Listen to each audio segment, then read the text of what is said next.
আমা মা এই চাষায় থাকতে বললে তোমার বীজ রোপণ করা লাগতে হ্যাঁ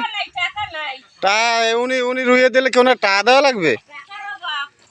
না উনি টাকা নাই তুমি দর্শকের দ্বারা টাকা চাও ভিডিও জানি সবাই শেয়ার করে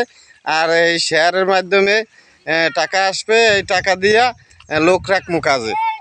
তাহলে তোমার কষ্ট যাইবে আর এই চাষায় থাকতে বললে তো তোমার কষ্ট করাই লাগে না আমরা গ্রাম অঞ্চলের মানুষ অনেক সুখী গ্রাম অঞ্চলে নিজেরা নিজেদের ধান লাগাইয়া তারপর আপনার নিজের খোরাকি বছরের চাল রাখা হয় গ্রাম অঞ্চলে আর এর থেকে অনেক লাভজনকও হয়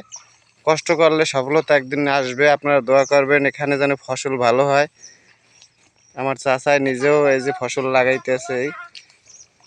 চাচা ফসল কেমন হইবে কবে দাইতে পারবেন জ্যৈষ্ঠ মাসে সবাই দাওয়াত দেবেন হ্যাঁ হ্যাঁ সিন্নি খাওয়াইবে সবাই রে এই চাউল যখন হইবে তখন এই চাউল দিয়েই সবাইকে সিন্নি খাওয়ানো হবে